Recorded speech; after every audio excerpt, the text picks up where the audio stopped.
नमस्कार, आवाज समाचार में आप सभी का स्वागत है। मैं हूं सीमा। खबरों की शुरुआत करते हैं। सबसे पहले नजर डाल लेते हैं हेडलाइंस पर। सीएम नीतीश कुमार के साथ बड़ा हादसा टला। हेलीकॉप्टर लैंडिंग के वक्त उड़े टीन शेड। वेरावल भुट्टो का कबूलनामा। पाकिस्तान का आतंकवाद से पुराना रिश्ता रहा है। दिल्ली एनसीआर में बारिश का कहर। पेड़ गिरने से 4 की मौत। एयरपोर्ट पर ढांचा गिरा। सियासत गरमाई। पहलगाम हमला। एनआईए ने किया खुलासा। आईएसआई और पाक सेना की साजिश में लश्कर भी शामिल। एजाज खान के शो हाउस अरेस्ट पर एनसीडब्ल्यू का एक्शन। 9 मई को पेशी का आदेश। और कोलार के किसानों का बड़ा फैसला। अब पाकिस्तान को नहीं भेजेंगे टमाटर। और अब खबरें विस्तार से।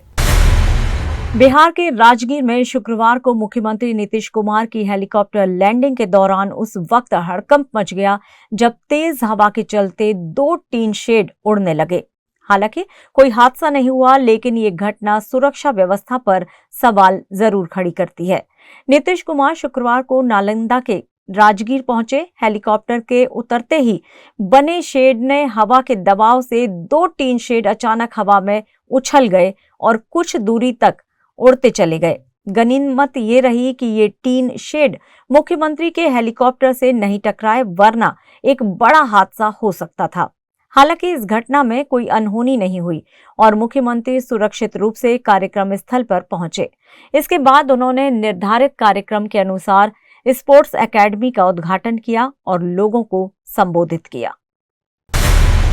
पाकिस्तान के पूर्व विदेश मंत्री वेरावल भुट्टो अपने बड़बोलेपन के लिए तो जाने जाते हैं ही, लेकिन इस बार उन्होंने कुछ ऐसा बयान दे दिया है जिससे पाकिस्तान का आतंकवाद से संबंध साफ हो गया है। वेरावल ने खुद कबूल कर लिया है कि उनके मुल्क के आतंकी समूहों के साथ संबंध रहे हैं। उन्होंने कहा कि पाकिस्तान का अतीत रहा है, ये किसी से छिपा नहीं है।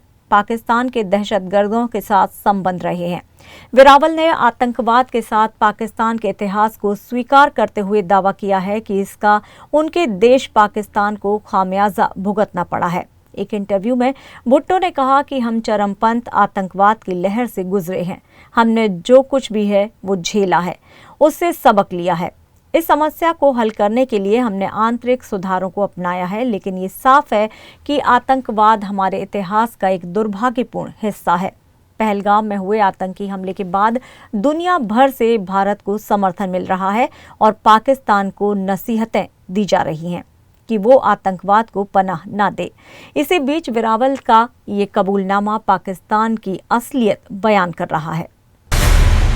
दिल्ली एनसीआर में शुक्रवार तड़के आंधी तूफान के साथ जोरदार बारिश से मौसम का मिजाज बदल गया। कई इलाकों में जमकर बरसात से जल जमाव के हालात हो गए। इस बीच दिल्ली के जफरपुर कला इलाके में एक मकान पर पेड़ गिर गया। इस हादसे में 3 बच्चों सहित 4 लोगों की मौत हो गई। दिल्ली एनसीआर में शुक्रवार सुबह सुबह हुई तेज बारिश से आम जनजीवन प्रभावित हुआ। तेज आंधी के साथ आई जोरदार बारिश से जहां लोगों को गर्मी से राहत मिली, वहीं कई जगह पेड़ गिरने की खबरें भी सामने आई।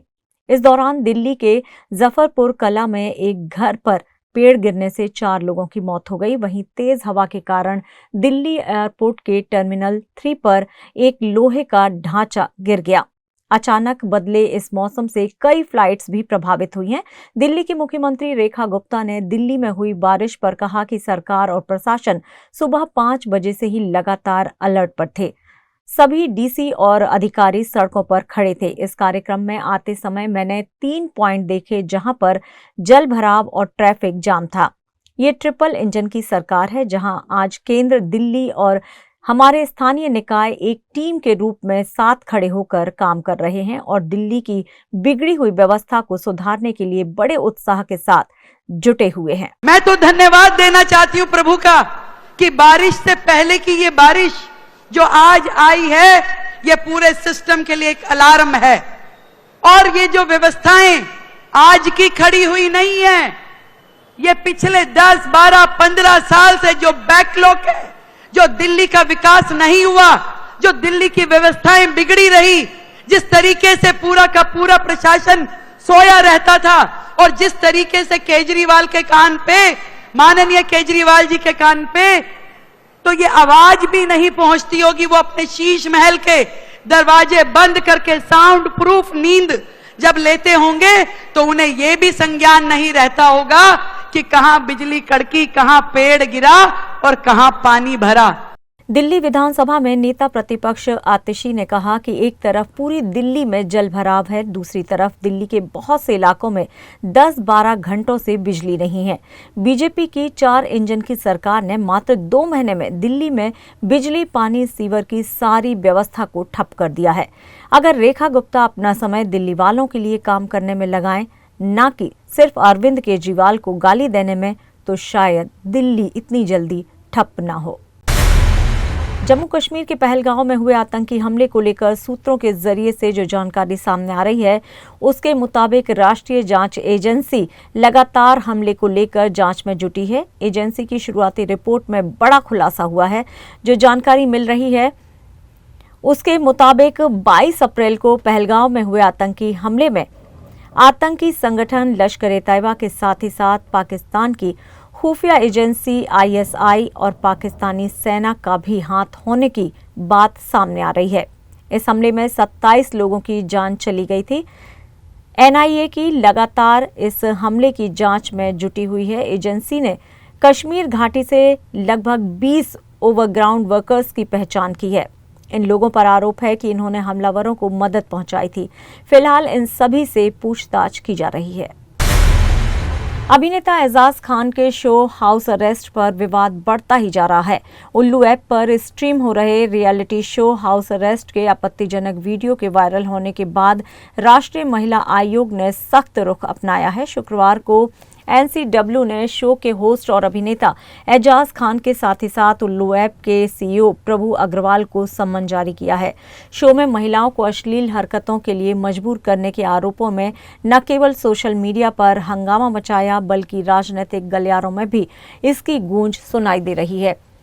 NCW ने इस मामले में 9 मई को पेश होने का आदेश दिया है।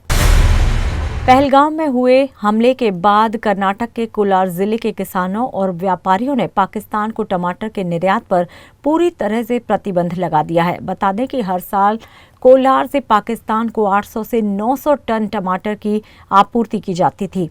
कर्नाटक के कोलार जिले की APMC मार्केट पूरे एशिया महाद्वीप में सबसे बड़ी टमाटर मंडी है। कोलार जिले के गुणवत्ता युक्त टमाटर देश के अधिकांश राज्यों और यहां तक कि विदेशों में भी निर्यात किए जाते हैं। कोलार से टमाटर पाकिस्तान, बांग्लादेश, अफगानिस्तान और दुबई सहित विभिन्न देशों में निर्यात किए जाते हैं, लेकिन अब यहां से पाकिस्तान के लिए टमाटर नहीं भेजे जाएंगे। किसान और व्यापारियों ने कहा है कि वो पाकिस्तान को टमाटर नहीं भेजेंगे, भले ही इससे उन्हें कितना भी नुकसान हो। गौरतलब है कि पहलगाम आतंकी हमले के बाद केंद्र सरकार ने पाकिस्तान में पानी रोकने समेत अन्य प्रतिबंध लगा दिए हैं। वहीं कोलार के किसान और व्यापारियों ने अब ये कदम उठाया है। अब पाकिस्तान के लोगों को टमाटर और सब्जियों के लिए भी परेशानी उठानी पड़ेगी। खबरों में यहाँ लेंगे एक छोटा सा ब्रेक। आप देखते रहिए आवाज समाचार।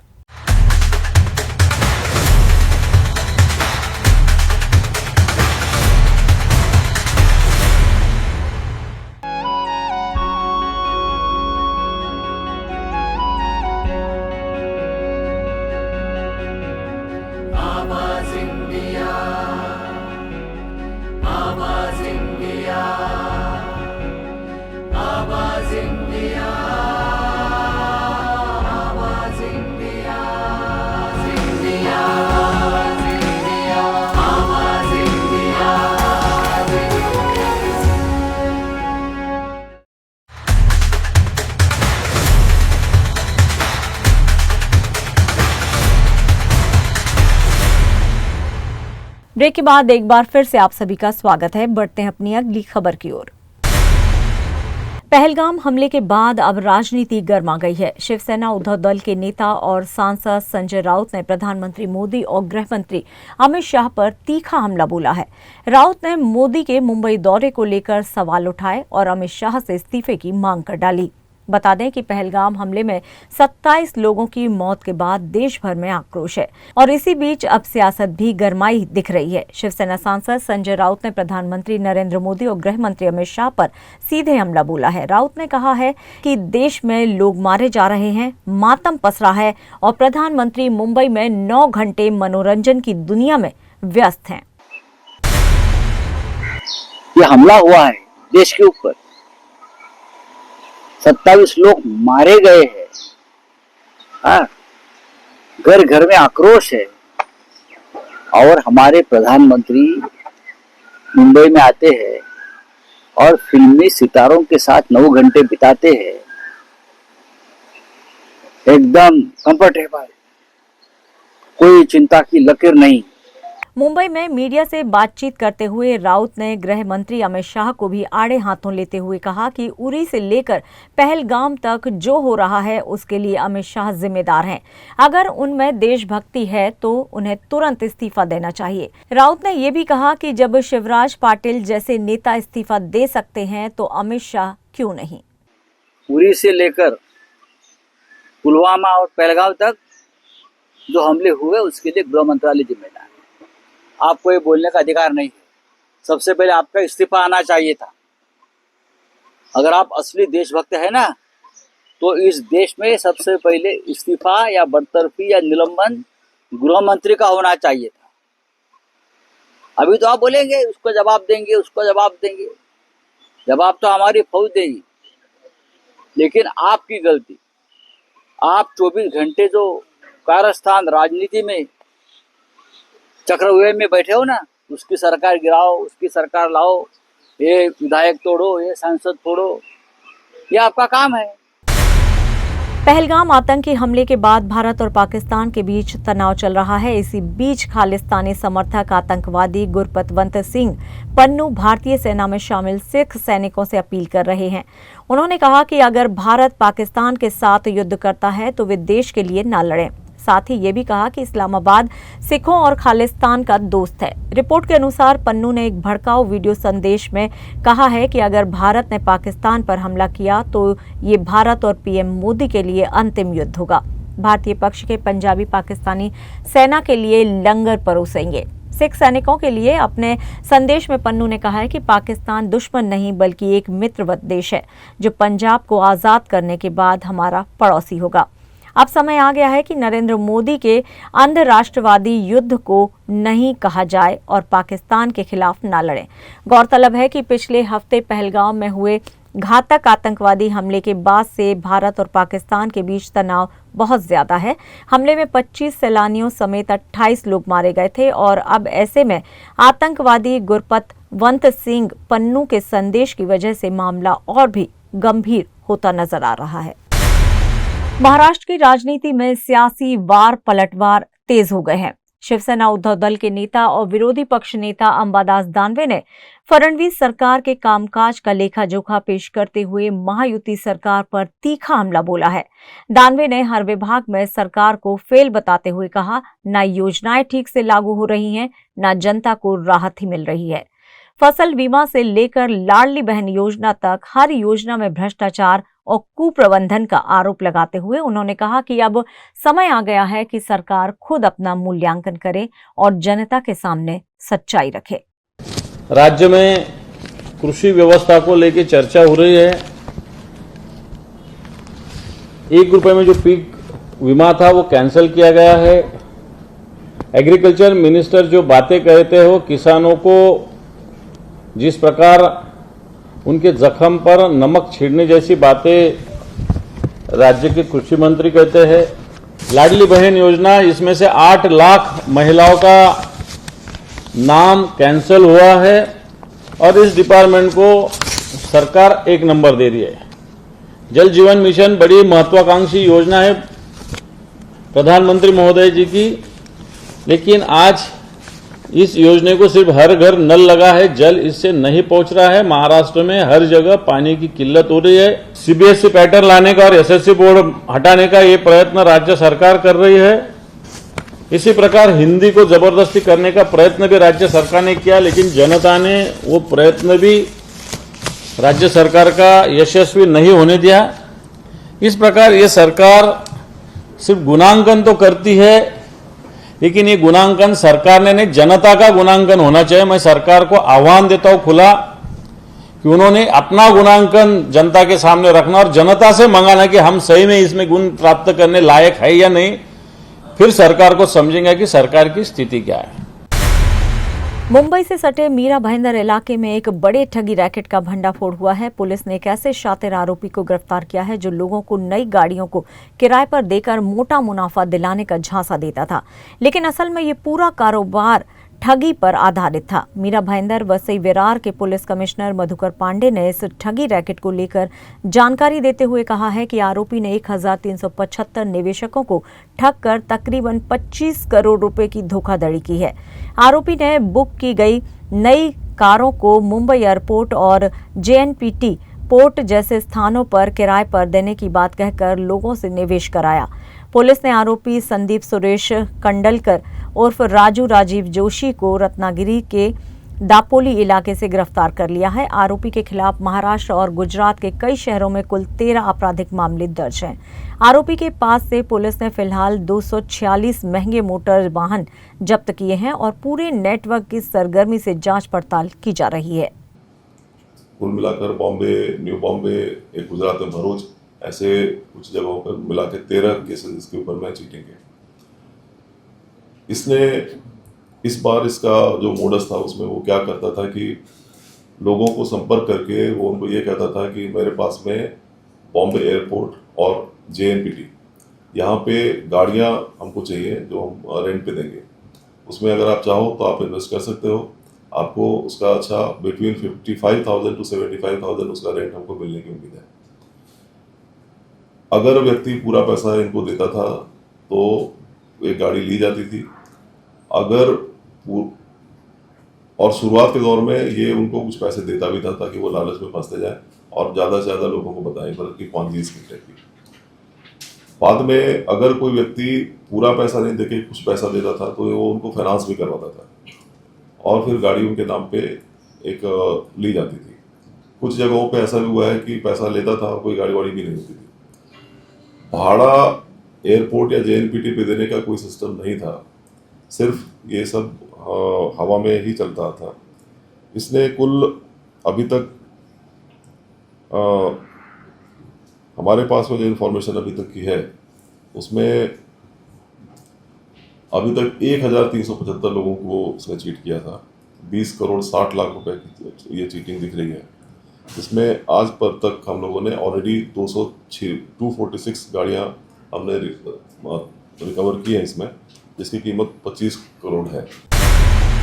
और यहाँ पर लेंगे एक और छोटा सा ब्रेक। आप बने रहिए आवाज समाचार के साथ।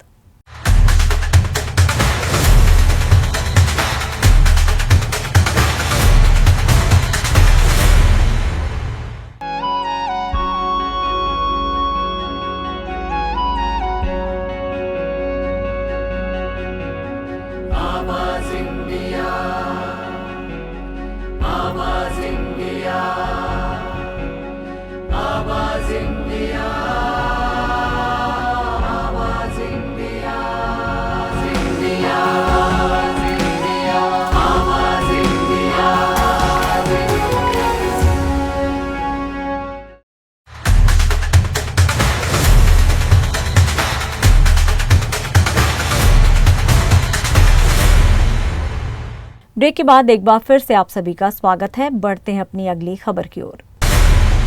साउथ के एक्टर विजय देवरकोंडा अब मुश्किल में फंसते नजर आ रहे हैं। दरअसल विजय देवरकोंडा ने हैदराबाद में फिल्म रेट्रो के प्री रिलीज इवेंट में पहलगाम हमले के बारे में बात की, लेकिन उनके बयान ने उन्हें मुश्किल में डाल दिया है। उन पर आदिवासियों का अपमान करने का आरोप लगा है। विजय ने इवेंट में एक इमोशनल भाषण दिया था जिसमें उन्होंने कहा कि कश्मीर में जो हो रहा है उसका समाधान ये है कि आतंकवादियों को शिक्षित किया जाए, ये सुनिश्चित किया जाए कि उनका ब्रेन वॉश ना हो। उन्होंने कहा कि भारत को पाकिस्तान पर हमला करने की भी जरूरत नहीं है, क्योंकि पाकिस्तानी खुद अपनी सरकार से तंग आ चुके हैं और अगर ये जारी रहा तो वे खुद ही उन पर हमला करेंगे। असल में 500 साल पहले जैसे आदिवासी लड़ते थे, ये लोग बिना बुद्धि और सामान्य समझ के काम कर रहे हैं। विजय के इसी बयान को लेकर लाल चौहान नाम के शख्स ने गुरुवार को एसआर नगर पुलिस स्टेशन में विजय के खिलाफ शिकायत दर्ज कराई है। अपनी शिकायत में उन्होंने आरोप लगाया कि विजय ने आदिवासी समुदाय की तुलना आतंकवादियों से की है। उन्हें इसके लिए आदिवासियों से माफी मांगनी चाहिए। रिपोर्ट के मुताबिक इस मामले को लेकर पुलिस ने बताया कि शिकायत पर कानूनी राय के बाद आवश्यक कार्रवाई की जाएगी। अभिनेत्री शिल्पा शेट्टी इन दिनों विदेश में सोलो ट्रिप पर है। शिल्पा ने अपने इंस्टाग्राम पर सोलो ट्रिप की रोमांच से भरी वीडियो शेयर की, जिसमें वो साइकिलिंग करती दिख रही हैं, पहाड़ों पर चढ़ रही हैं, स्पा ट्रीटमेंट ले रही हैं और अलग अलग थेरेपी भी ले रही हैं। उन्हें योग करते, चर्च में घूमते और लजीज खाने का लुत्फ उठाते हुए देखा जा सकता है। शिल्पा ने सोलो ट्रिप के कुछ वीडियो सोशल मीडिया पर शेयर करते हुए उन्होंने लिखा, दूर तक ट्रैवल करो, हर दिशा में जाओ और अकेले सफर करो, क्योंकि अकेलेपन में ही इंसान खुद को अच्छे से समझ पाता है। 10 साल बाद मेरी पहली सोलो ट्रिप है। इंतजार करना वाकई सही रहा। वहीं शिल्पा के पति राज कुंद्रा ने उनकी इस पोस्ट पर हल्के फुल्के मजाकिया अंदाज में कमेंट किया। उन्होंने लिखा, अगली बार सोलो हॉलिडे पर जाने में 1 दशक मत लगा देना। ठीक है, मजाक अपनी जगह, लेकिन सच में तुम्हारी याद आ रही है। शिल्पा अक्सर फिटनेस को लेकर महिलाओं को मोटिवेट करती नजर आती हैं। उम्मीद है शिल्पा की ये सोलो ट्रिप भी उनकी फीमेल फैंस को जरूर प्रेरित करेगी। एक्टर सलमान खान शादी कब करेंगे, ये सवाल हर कोई करता है, लेकिन इस सवाल का जवाब आज तक नहीं मिला। लेकिन अगर हम कहें कि सलमान मुझसे शादी नहीं करेंगे तो आप जरूर चौंक जाएंगे।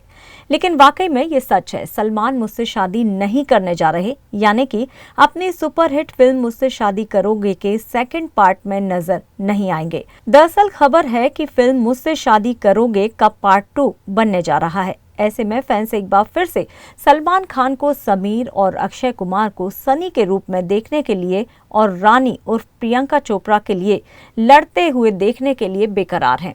सलमान और अक्षय इस फिल्म में होंगे या नहीं, इस बात को लेकर गॉसिप्स की गलियारों में चर्चा हो रही है और अब खबर आ रही है कि न सलमान और न ही अक्षय इस फिल्म का हिस्सा होंगे। खबर है कि फिल्म मेकर साजिद नाडियावाला मुझसे शादी करोगे के सीक्वल में कार्तिक आर्यन और वरुण धवन को लेने का मन बना रहे हैं। यानी न सलमान न ही अक्षय प्रियंका को इस बार पूछेंगे, मुझसे शादी करोगी। और फिलहाल आवाज समाचार में इतना ही। आप देखते रहिए आवाज इंडिया। नमस्कार।